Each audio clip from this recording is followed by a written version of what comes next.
When I started my work in El Salvador, watching how bans played out there and seeing much the same, I always wondered, like, will any of this be relevant outside of a developing country where the systems of the mechanisms of the systems of justice are so underdeveloped compared to the sophistication of our legal system and our medical system? They're so under-resourced. And I often assumed, yeah, this wouldn't happen in the States, but it's a nice example. And it turns out that I was wrong, that in fact, much of what I saw there is happening right here, right now.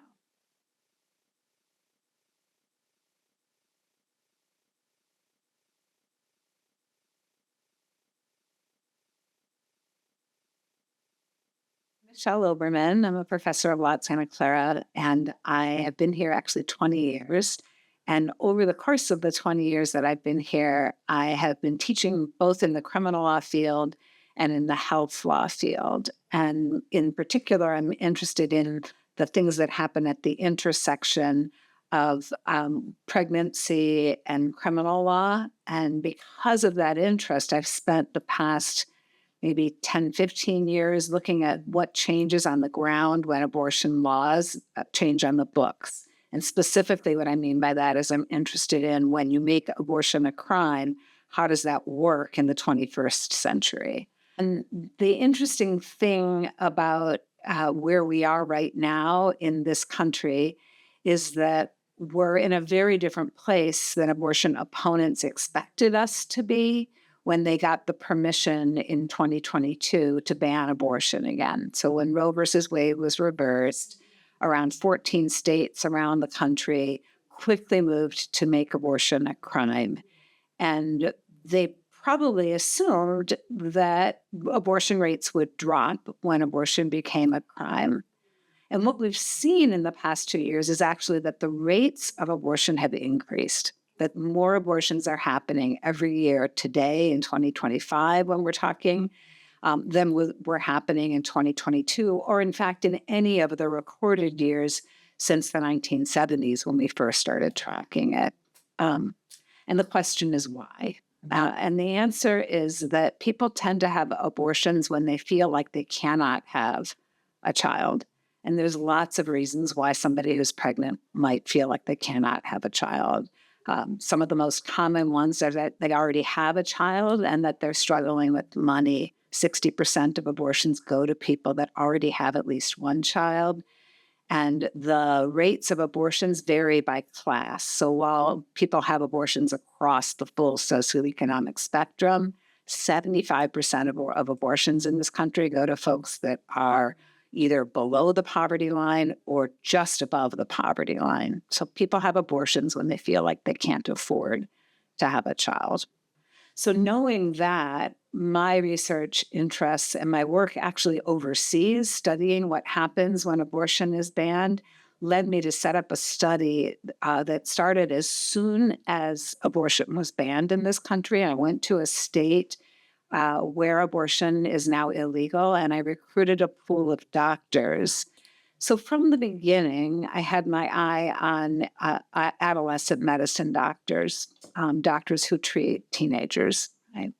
And the reason I did that is because teenagers have a disproportionately high rate of what we would call unwanted pregnancy. They get pregnant, they weren't using contraception, and they feel like they can't continue the pregnancy. And so they're seeking to end it. They're seeking abortions.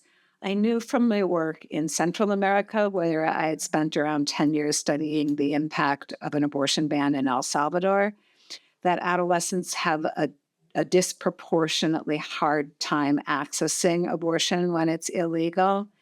And the statistic that really haunted my research there and led to this project that I'm working on now is the statistic that the highest rate of maternal mortality, the number of people who die during pregnancy in El Salvador, is teenagers, where 3 in 8 maternal deaths are happening when teenagers take their own lives.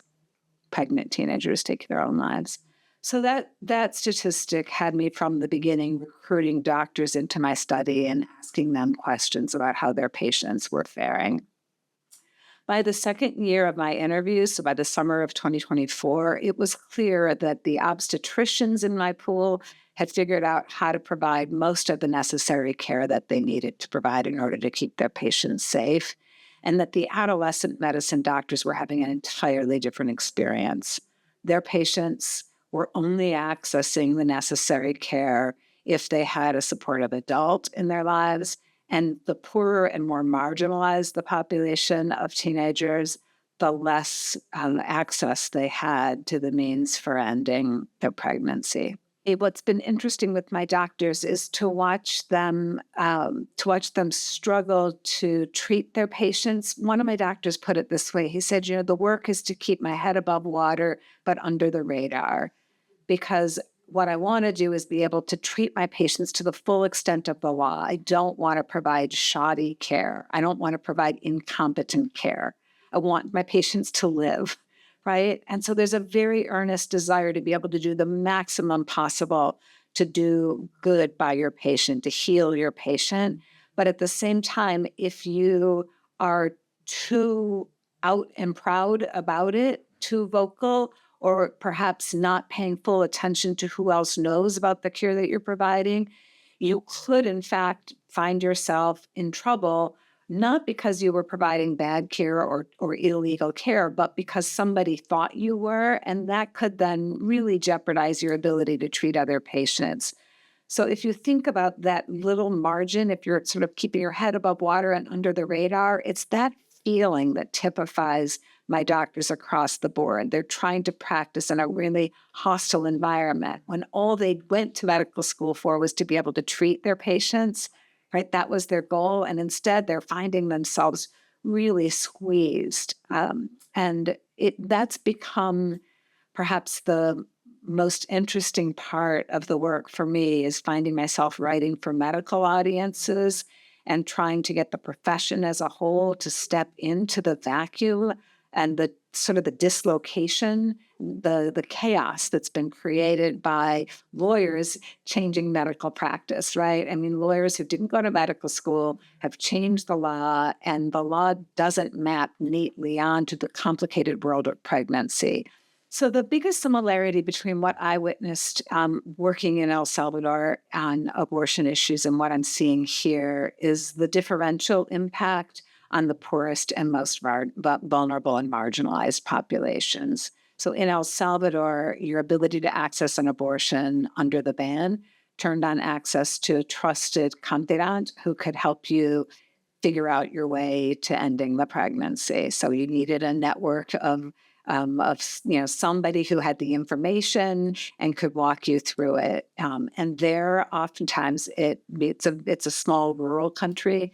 So you'd go to the trusted woman in the village, and the midwife or the woman in the village would then help you figure out how to get on a bus to the nearest town where you would buy the pills, and then walk you through, accompany you through the use of the pills to end an unwanted pregnancy. And amazingly, really, 1 in 3 pregnancies in El Salvador end in abortion, which, again, is a very high rate, higher than we've ever been. Our rate here was, prior to Roe, something like 1 in 4, 1 in 5. We've never been a 1 in 3 pregnancies ending in abortion.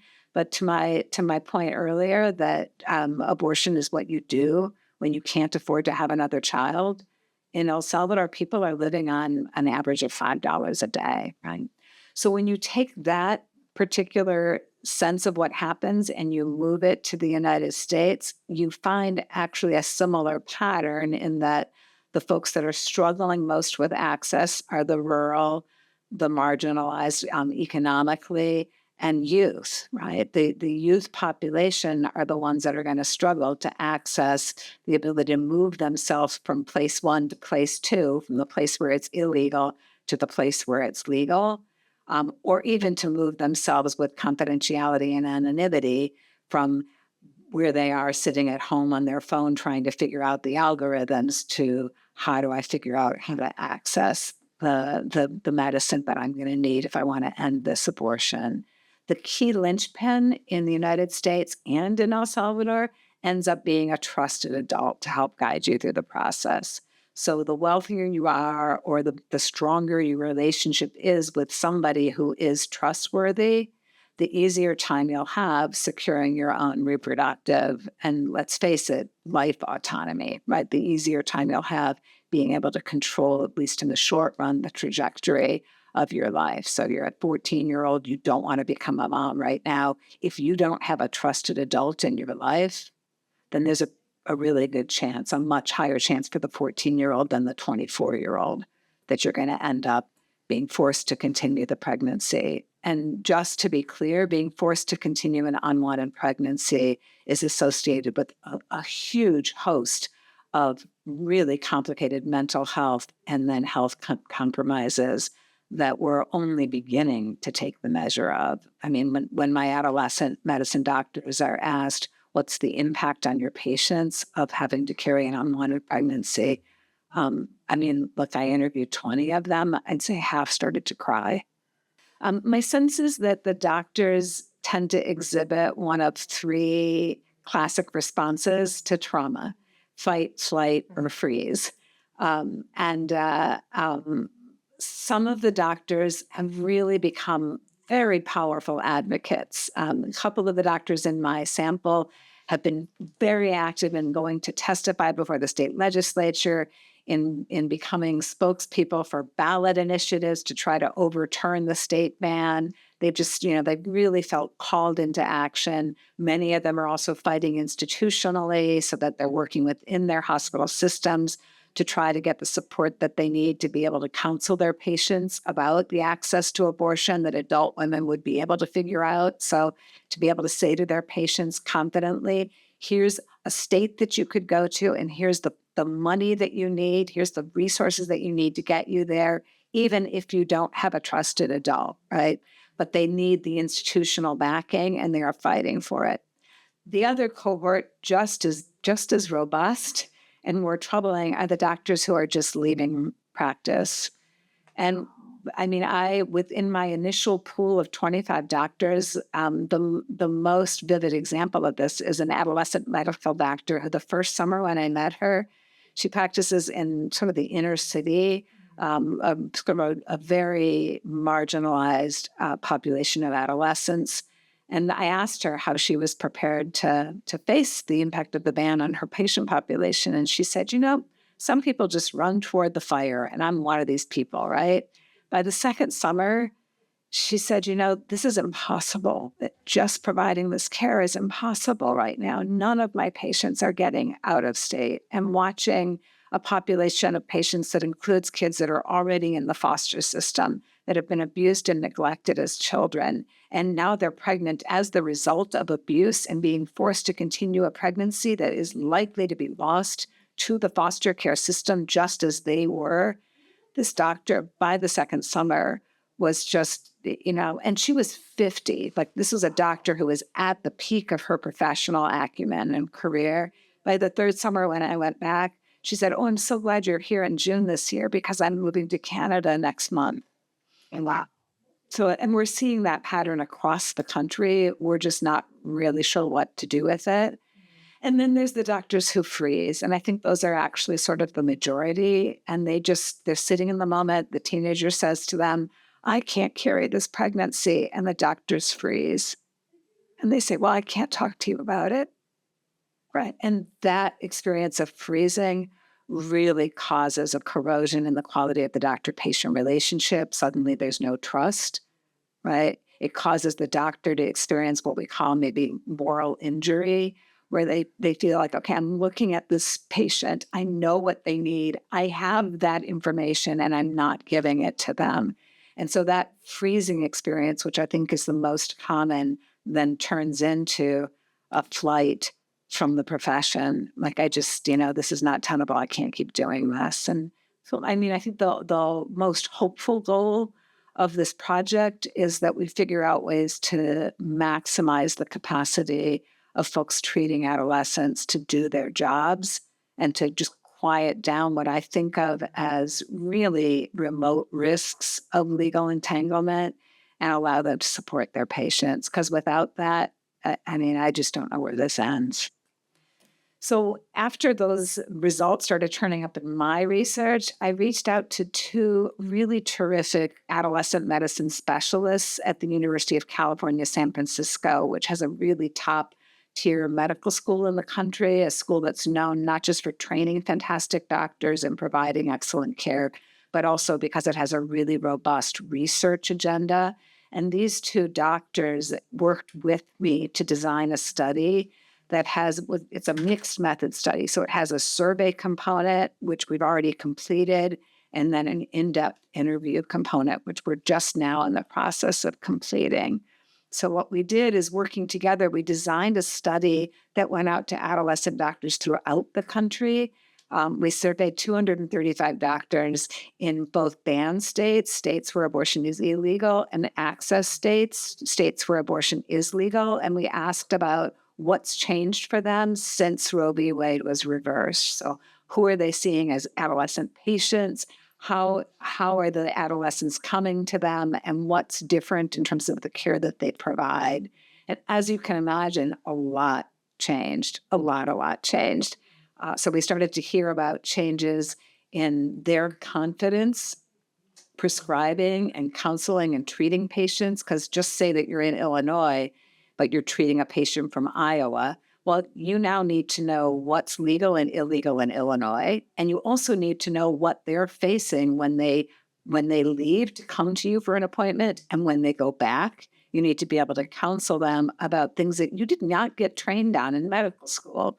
Like, who do you tell? What do you tell? Don't put this on social media, right? Don't tell your friends, right? There is a sense of risk and vulnerability, even though we've seen very few prosecutions, almost no prosecutions of clinicians, of doctors, and very few of people who are ending their own pregnancies. But still, there's reason to be cautious. So the inconvenient truths right now involve teenagers having babies they can't afford, and then all of the downstream costs, what we call the medicalization of poverty, like what happens to that fragile family when they now have a baby. So the costs of housing, of education, of employment, of healthcare, all of those costs are being saddled on the population that can least afford it. And the long-term implications of those costs for those children can't be celebrated as a pro-life victory unless and until we're ready to build in the supports needed for those families to thrive. And so while I don't spend a lot of time figuring out how to message this work for an audience that supports the abortion ban and that thinks abortion is a bad thing and that wants those babies to be born, the message that you'd have to agree on is we have to make it more affordable to have a child. We have to make it so that it's not like your life is over from the moment that you become pregnant as a teenager. I mean, just to put a really fine point on it, the single biggest change in cost and income after you have a baby is $100 a month just to afford diapers, and that's the minimum, right? The ideal amount of diapers is closer to $200 a month. Babies that have diaper rash in this country encounter all sorts of problems, right? It's sort of astonishing that 1 in 5 babies in this country doesn't have adequate access to diapers, right? So we're not even talking about the housing or the healthcare or the leave from work or the flexible work hours. We're just talking about keeping your baby in diapers, and our country's not even supplying that. So these facts are actually facts on the ground that are changing as we speak. And everybody should agree that if we're going to force people to have babies they don't want, we should make it easier for them and for the babies to thrive.